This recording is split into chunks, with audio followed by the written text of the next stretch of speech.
At an ice rink on the outskirts of Nashville, Tennessee, members of the U.S. Para Ice Hockey team are preparing for another session on the ice.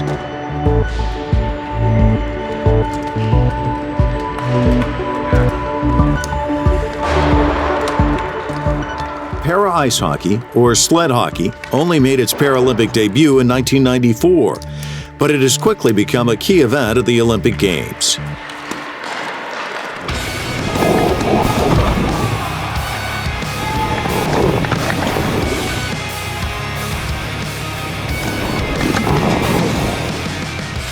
So sled hockey, it's played on the same rink, it's played with the same rules, it is just as physical, just as intense, just as fast. It is at its heart ice hockey. The only differences are you are playing sitting down in a essentially custom built sled with the skate blades mounted to a frame underneath you and underneath the seat that you're kind of strapped into with your legs, if you have them, out on a frame. And then you use two sticks instead of one, and the two sticks are about 2.5 feet long.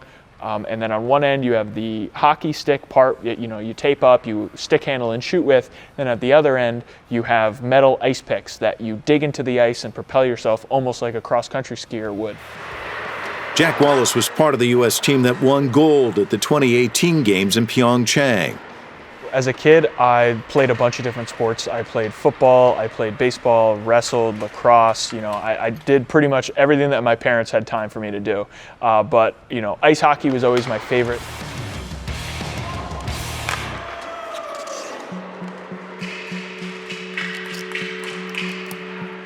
Back in 2008, at the age of 10, Jack's life took a dramatic turn.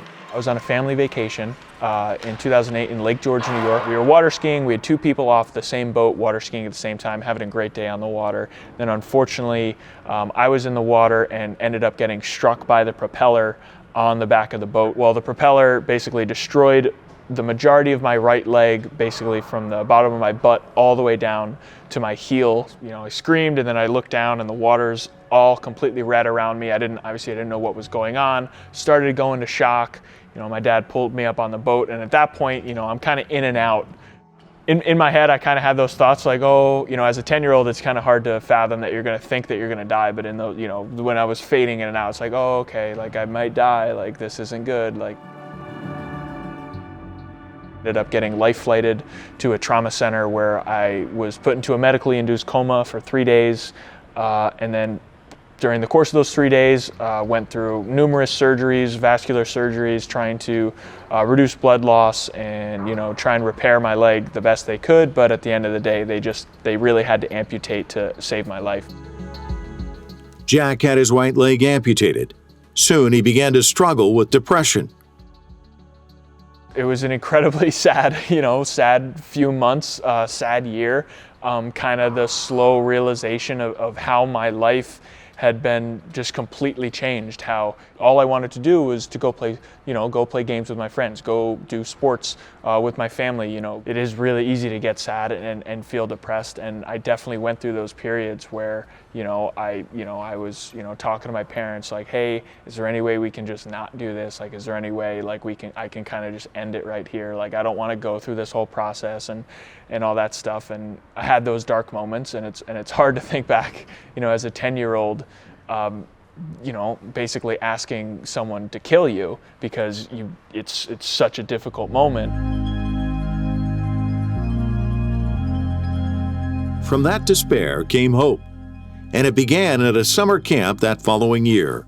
I got involved with a camp called Camp No Limits. It's a camp for kids and families dealing with limb loss and limb difference. And one of the volunteers at that camp, pulled me aside, was talking to me a little bit, asked me what my favorite sport was. Obviously I said hockey, and I was sad because I couldn't play it anymore, because the first thing I did when I got my first prosthetic, when I got home, was put on my rollerblades and try and skate around in the driveway, and obviously that didn't work at all. So that was another one of those not great moments. But he told me like, hey, it's okay, like there's a lot of adaptive sports out there, like there's you can play sled hockey. And I was like, what's sled hockey? Found a local program in Woodbridge, New Jersey, called the Woodbridge Warriors. They got me right on the ice, and my parents, they describe it as for the entire hour session, I was just smiling ear to ear the whole time. I fell in love with the sport all over again. I didn't think that was possible, but it really happened. Because once I got back on the ice, it felt like all those limitations melted away, and I was playing hockey again, and that was my favorite thing to do.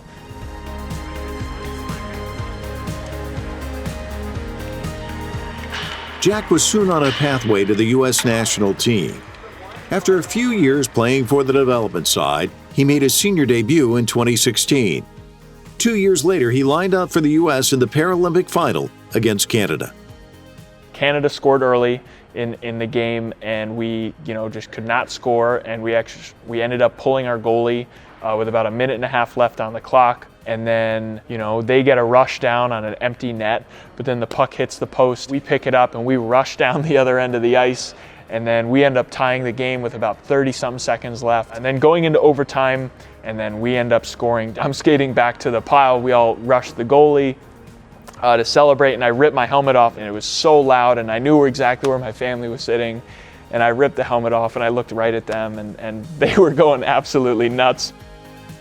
It went full circle, it went all the way back to when I was 10 years old, and that happened to me. It was almost like all those emotions I had bottled up when I was 10, 11 years old, they all got released all at once. And I'm sure, we've actually talked about it as a family. It was the same case with my dad, with my mom, with my brothers and my sister. It was kind of just this singular moment that, all of that didn't matter anymore.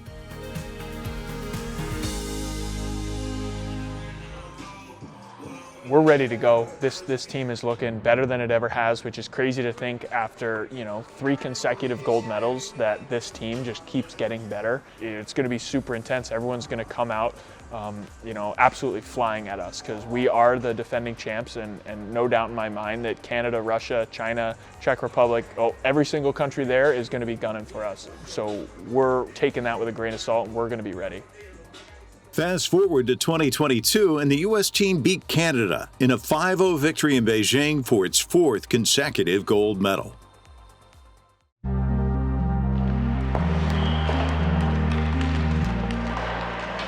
Jack's Paralympian dream does not end there. He also races in para-canoe, and now has his sights set on competing at the 2024 Summer Paralympics. Pretty much right after Beijing ends, I'm gonna start getting back in the boat and start paddling again for para-canoe, sprint kayak. I'm gonna try and qualify for the Paris 2024 Games and start becoming a kind of a dual sport athlete. Underneath you, Kev, underneath you. My own mantra, my kind of what I've been following, this past decade is really you get out what you put in.